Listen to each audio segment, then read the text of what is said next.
నిజంగా కూడా కళ్ళల్లో నీళ్లు తిరిగే విధంగా ఇవాళ రాష్ట్రంలో రైతుల పరిస్థితి 2 నెలలైంది ఒక్కొక్క రైతు ఇక్కడికి వచ్చి. కొంతమంది నెల రోజుల కింద, కొంతమంది 20 రోజుల కింద, కొంతమంది 2 నెలల కింద వచ్చిన వాళ్ళు కూడా ఇక్కడే ఉన్నారు. పండించింది చాలా కష్టపడి, మరి ప్రభుత్వం సహకరించకపోయినా, రైతు బంధు వేయకపోయినా, యూరియా సక్కగా ఇయ్యకపోయినా, యూరియా కోసం 2, 3, 4 రోజులు లైన్లలో నిలబడి కష్టపడి ఇలా పండించిన పంటని ఇక్కడికి తీసుకొని వస్తే, ఇక్కడ ఈ సెంటర్ లో వ్యవసాయ మార్కెట్ యార్డ్ లో నర్సంపేటలో కనీసం సంచులిచ్చేటోళ్ళు లేరు, శృతిలిచ్చేటోళ్ళు లేరు, మంచినీళ్లు పోసేటోళ్ళు లేరు. ఎప్పుడు మరి మీ టోకెన్ వస్తుంది, ఎప్పుడు మేము జోకుతాము, ఎప్పుడు తరలిస్తాము, ఎప్పుడు మేము ధాన్యం తీసుకుంటామని చెప్పేవాడు కూడా లేడు. ఇంకా ఎంత ఘోరం అంటే బయట మొత్తం ట్రాక్టర్లు, లారీలన్నీ వెయిటింగ్ లో ఉన్నాయి. ఆ వెయిటింగ్ ఛార్జీలు కూడా రైతులే కట్టుకోవాలి, మేము కట్టము, మేము చూడము. అది 20 రోజులైనా 30 రోజులైనా అది మీ బాధ్యత, మేము జోకేదాకా, మేము కొనేదాకా, మీకు టోకెన్ ఇచ్చేదాకా మేము పట్టించుకోమనే పరిస్థితి. వాన పడితే, అకాల వర్షం వస్తే బూజు బట్టి మరి మొత్తం ధాన్యం అంతా నాశనమైపోయే పరిస్థితి.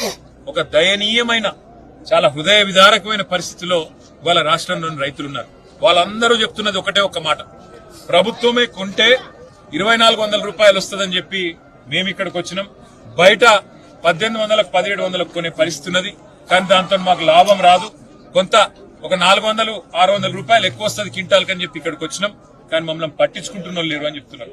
ఇవాళ వాస్తవానికి ఈ పరిస్థితి రావడానికి ఒకటే కారణం, సివిల్ సప్లైస్ కార్పొరేషన్ లో రేవంత్ రెడ్డి ప్రభుత్వం చేసిన కుంభకోణం వల్ల, రేవంత్ రెడ్డి ప్రభుత్వం చేసిన అవినీతి వల్ల ఇలా సివిల్ సప్లైస్ కార్పొరేషన్ కు రూపాయి అప్పు పుడతలేదు. మార్కెట్ లో 1,06,000 కోట్ల అప్పు సివిల్ సప్లైస్ కార్పొరేషన్ నెత్తి మీద పెట్టింది రేవంత్ రెడ్డి ప్రభుత్వం.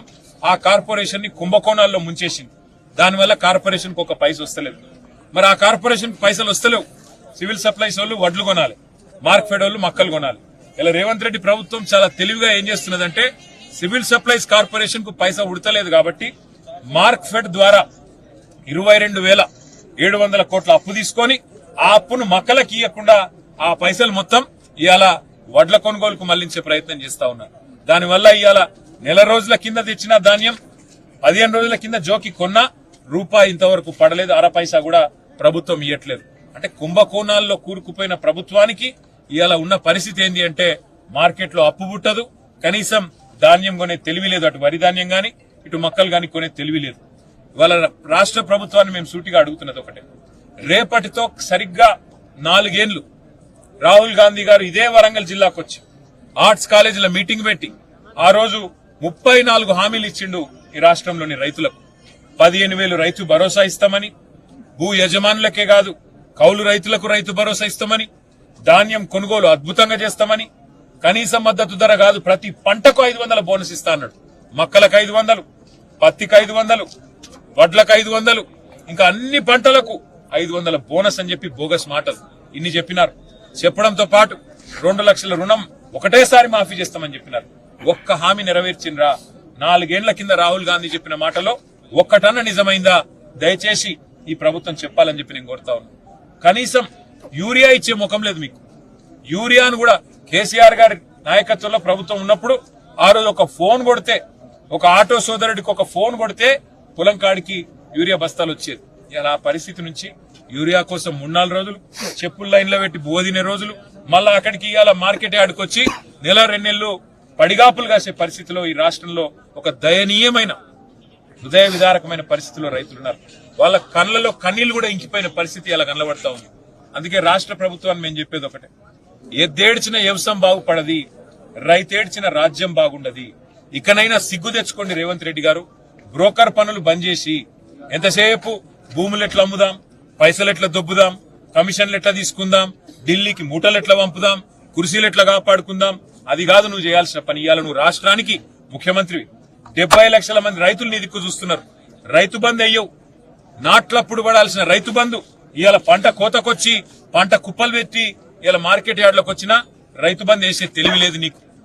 మొత్తం నీ దృష్టి అంతా పైసల సంపాదన మీద, బ్రోకర్ పనుల మీద తప్ప ఇంకోటి లేదు. సిగ్గు తెచ్చుకో. రైతుల తరపున నిలబడు. నువ్వు రైతు బిడ్డనని చెప్పుకుంటావు, రైతుల తరపున నిలబడు. మొత్తం ధాన్యం కొను. నువ్వు కొనకపోతే నిన్ను విడిచిపెట్టం. ఎక్కడికక్కడ ప్రతి మార్కెట్ యార్డు ముందు, ప్రతి కొనుగోలు కేంద్రం దగ్గర, ప్రతి ఊర్లో మేము రోడ్డెక్కుతాం, ఎక్కడికక్కడ అష్ట దిగ్బంధం చేస్తాం. నీ ప్రభుత్వం దిగి వచ్చేదాకా, ఆఖరి గింజ కొనేదాకా, అది తడిసిన ధాన్యమైనా బూజు పట్టిన ధాన్యమైనా నీ వల్ల, నీ తప్పు వల్ల, నీ ప్రభుత్వ నిర్వాహకం వల్ల జరుగుతా ఉన్నది. లేదా ఎప్పటికప్పుడు వచ్చింది కొంటే బాధనే లేదు. కేసీఆర్ గారు పెట్టినట్టు 7,000 కొనుగోలు కేంద్రాలు పెట్టి బ్రహ్మాండంగా ఎక్కడికక్కడ ఏ ఊరికి ఆ ఊరు కొంటే అయ్యేపోతుండే ఈ పాటికి. కానీ నీ తెలివి తక్కువతనం వల్ల, నీ ప్రభుత్వానికి ప్రణాళిక లేకపోవడం వల్ల, అవినీతి కుంభకోణంలో సివిల్ సప్లైస్ మరి కార్పొరేషన్ ను ముంచడం వల్ల ఇవాళ కనీసం మార్కెట్ లో నీకు పరపతి లేకుండా పోయింది. మా నాయకుడు సివిల్ సప్లైస్ కార్పొరేషన్ మాజీ అధ్యక్షుడు పెద్ది సుదర్శన్ రెడ్డి గారు సంవత్సరంన్నర నుంచి కొట్లాడుతున్నాడు. ఈ కుంభకోణంలో రాష్ట్రంలో ఉన్న ముఖ్యమంత్రి, సివిల్ సప్లైస్ మంత్రి వీళ్ళిద్దరి మీద విచారణ చేయాలని చెప్పి ఈడీ, సిబిఐ దాకా పోయింది. మరి నేను అడుగుతా ఉన్న భారతీయ జనతా పార్టీని కూడా, పెద్ద పెద్ద మాటలు చెప్తారు కదా, ఎవడు కాపాడుతున్నాడు రేవంత్ రెడ్డిని? చేయండి సిబిఐ ఎంక్వైరీ. సివిల్ సప్లైస్ కుంభకోణం మీద వెంటనే సిబిఐ ఎంక్వైరీ చేయండి, ఈడీ ఎంక్వైరీ చేయండి. దొంగలు దొరుకుతారు. మొత్తం ఆధారాలతో సహా మేము ఇచ్చినాం మీకు. ఆఫీస్, ఈడీ ఆఫీస్ పోయి హైదరాబాద్ లో ఇదే సుదర్శన్ రెడ్డి గారు పోయి ఇచ్చినారు. మళ్ళా కావాలంటే మళ్ళీ ఇస్తాం.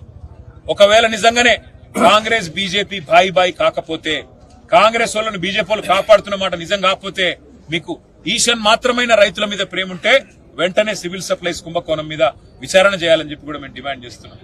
ఒక్క మాట మాత్రం నేను పక్కా చెప్తున్నా, ఇవాళ రాష్ట్రంలో ప్రతి రైతు అంటున్న మాట, ఈ రాబందు ప్రభుత్వం పోవాలే, మళ్ళా రైతు బంధు కేసీఆర్ రావాలి.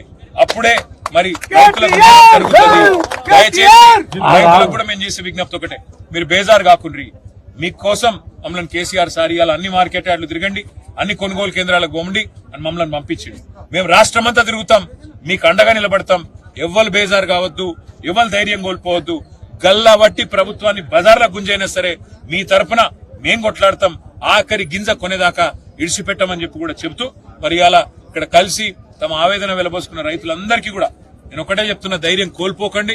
ఎవ్వరు పొరపాటున మీరు దయచేసి చేయకూడని పనులు చేసి మీ కుటుంబాలను కష్టంలో పెట్టొద్దని చెప్పి కూడా కోరుతూ, మీరు సహకరిస్తున్న మీడియాకు, రైతుల వ్యధను, బాధను ప్రజల దృష్టికి తీసుకొస్తున్న, ప్రభుత్వ దృష్టికి తీసుకొస్తున్న మీడియాకు కూడా ప్రత్యేకంగా నమస్కారాలు.